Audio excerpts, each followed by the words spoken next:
বা সন্দেহপূর্ণ খাওয়ার সময় বিসমিল্লাহ বলে খেয়ে নিলে আর অসুবিধা থাকে না, কথাটি সত্য কিনা? এটা হলো 2 নম্বর মুসলমান যারা, এরা সাধারণত কোনো কিছু হারাম কিন্তু ডাইরেক্ট হারাম খাইতেও আবার ইতস্তত বোধ হয়, এটাকে নিজের জন্য হালাল করার জন্য একটা বুদ্ধি বাইর করছে, এটা ভাই বিসমিল্লাহ বলে খেলে কোনো অসুবিধা নেই।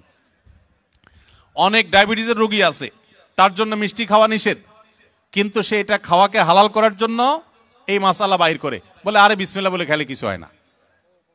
তো এগুলো সবগুলা মন গড়া ফতোয়া, এবং এগুলো মোটেও সঠিক কোনো কথা নয়।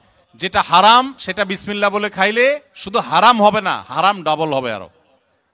কারণ আপনি একে তো হারামে লিপ্ত হলেন, আবার আল্লাহর নাম নিয়ে সেখানে ফাইজলামতি করলেন, এক ধরনের আল্লাহর প্রতি বিদ্রোহ করলেন, এক ধরনের হারামকে হালাল মনে করলেন। হারামকে হালাল মনে করলে ঈমান নিয়ে টানাটানি শুরু হবে।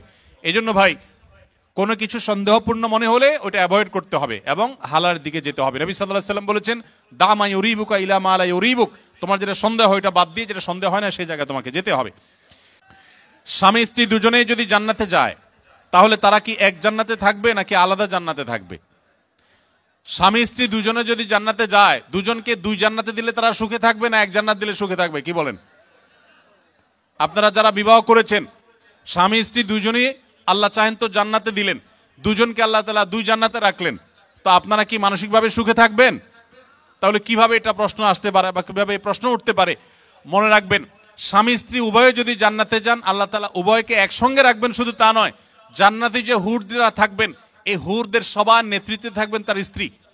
এখন আপনি বলবেন যে অনেক মহিলা আমাদের কাছে প্রশ্ন করে লিখে দেয়। একবার এক মহিলা লিখেছিলেন যে ভাই এমন একটা আমল শিখিয়ে দেন যে আমলটা করলে আমার স্বামী জান্নাতে আর যা পাক হুর অন্তত পাবে না। তো আমি উত্তরে বলেছি, দেখুন বোন, দুনিয়াতে যেরকম সতীনের প্রতি একটা দুঃখ কষ্ট জেদ ক্ষোভ এটা থাকে, পৃথিবীর সব মেয়েদেরই থাকে, আল্লাহ এভাবে সৃষ্টি করেছেন, কেউ আসলে শেয়ার করতে চায় না, স্বাভাবিক। তবে জান্নাতে মানসিকতাটা এরকম থাকবে না। আল্লাহ তাআলা বলেছেন, ওয়ানাজাআনা মা ফি সুদুরিহিম মিন গিল, জান্নাতে অন্তরের যত হিংসা হাসাদ এগুলো সব আল্লাহ তাআলা বের করে দিবেন, রিফাইন্ড হয়ে যাবে। আপনার এখন মনে হচ্ছে যে আমি কিভাবে এটা সহ্য করব, সেখানে আপনার কাছে এটা কোনো বিষয় মনে হবে না। আর মনে রাখবেন, মূল স্ত্রীর মর্যাদা আপনার থাকবে, তাদের সেই মর্যাদা থাকবে না। যাই হোক, তো জান্নাতের এবং দুনিয়ার বিষয়টা সম্পূর্ণ ভিন্ন ভাই। আমরা অনেকে জান্নাতকে দুনিয়ার সাথে তুলনা করি। এক লোক তিনি ধূমপান করেন, তিনি বলেন যে ভাই জান্নাতে তো যা চাবে আল্লাহ তাই দিবে, তো আমি তো বিড়ি ছাড়া থাকতে পারি না, জান্নাতে কি আল্লাহর কাছে এটা চাইলে আল্লাহ দেবে কিনা? তো আমার উত্তর হলো, আপনার এই যে বিড়ি বা ধূমপান করার যে সিগারেট পান করার যে আপনার বদভ্যাস আছে, এই কুরুচি জান্নাতে থাকবে না ইনশাআল্লাহ। আপনার এই কুরুচিটাই কি হয়ে যাবে? চেঞ্জ হয়ে যাবে ইনশাআল্লাহ। অতএব জান্নাতে স্বামী স্ত্রী উভয় যদি যান, তারা একসঙ্গে শুধু থাকবেন তা নয়, বরং তারা স্বামী স্ত্রী হিসাবেই থাকবেন ইনশাআল্লাহ। আল্লাহ আমাদের সবাইকে জান্নাতে একত্র হওয়ার তৌফিক দান করুন। এখানে কোরিয়াতে বেশ কিছু চকলেটের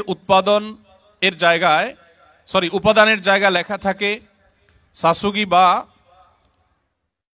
থাক্কুগি, যার অর্থ গরু বা মুরগি, অথবা চকলেটগুলো সফট মিল্ক ফ্লেভারের চকলেট। আদৌ পিওর গরু বা চিকেন আছে কিনা তা বোঝা যায় না, থাকলেও হালাল কিনা আমরা সেটা জানি না। এমন নুডলসও আছে। এরকম চকলেট বা নুডলস খাওয়া আমাদের জন্য হালাল হবে কিনা? প্রশ্নটি লিখেছেন ভাই আবির। আপনার প্রশ্ন উত্তর হলো যে যত চকলেট আছে ওয়ার্ল্ড ওয়াইড, বেশিরভাগ চকলেটগুলোতেই আসলে হারামের উপস্থিতি বা উপাদান থাকার সম্ভাবনা জোরালো, সবগুলোতে না। অনেক চকলেট আছে এর বিপরীতে আলহামদুলিল্লাহ যেগুলো হালাল, যেগুলোতে হারাম কোনো উপাদান নেই। এই বিষয়টা পৃথিবীর অন্য অনেক দেশে নিরূপণ করা সহজ, আপনাদের কোরিয়াতে একটু কঠিন। আপনি জাপানে গেলেও দেখবেন যে বিভিন্ন বাজারে, বিভিন্ন সুপার মার্কেটে, বিভিন্ন মার্টে, সুপার মলে, সুপার শপিং মলে আপনি দেখবেন যে চকলেট হোক যে কোনো ফুড হোক, সেখানে স্ক্যান করে চেক করা যায় এটা হালাল কি হারাম, এখানকার উপাদান কি, সব ডিটেল জানা যায়। এবং হালাল সার্টিফিকেশন প্রতিষ্ঠানগুলো খুবই স্ট্রং সেসব দেশে, যার কারণে হালাল সার্টিফিকেশনের উপরে নির্ভর করা যায়।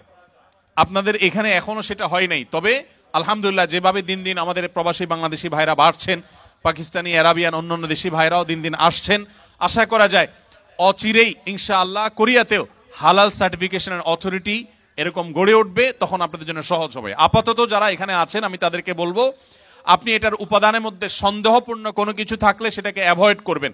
মনে রাখবেন, সন্দেহপূর্ণ বিষয়কে অ্যাভয়েড করাটা খুবই জরুরি একটা বিষয়। যেটা আপনি নিশ্চিত হালাল জানবেন শুধু সেটাই গ্রহণ করবেন, আর যেটাকে সন্দেহ মনে হবে সেটা আপনি অ্যাভয়েড করে চলবেন। চকলেট না খেলে কি আমরা মারা যাব ভাই? কি বলেন, চকলেট না খেলে কি খুব বেশি অসুবিধা হবে আমাদের? অতএব আমরা যথাসম্ভব সন্দেহপূর্ণ খাবার অ্যাভয়েড করে চলবো, তাহলে ইনশাআল্লাহ হারাম থেকে বেঁচে থাকা সহজ হবে। কোরিয়াতে আমাদের অনেক সময় কোরিয়ান খাবার খেতে হয়, তারা একই পাত্রে শূকর রান্না করে খায়। আমার প্রশ্ন হচ্ছে, আমরা কি সেই পাত্রে রান্না করে খাবার খেতে পারবো কিনা? কোনো পাত্রে যদি শূকর রান্না করা হয়, এরপরে সে পাত্রটা ধুয়ে সম্পূর্ণ পরিষ্কার করে, তার কোনো আলামত নাই, নতুন করে সেখানে ধুয়ে পরিচ্ছন্ন করে ভালো তেল দিয়ে যদি হালাল খাবার রান্না করা হয়, সেই খাবার খাওয়া জায়েজ আছে, এটা হারাম না।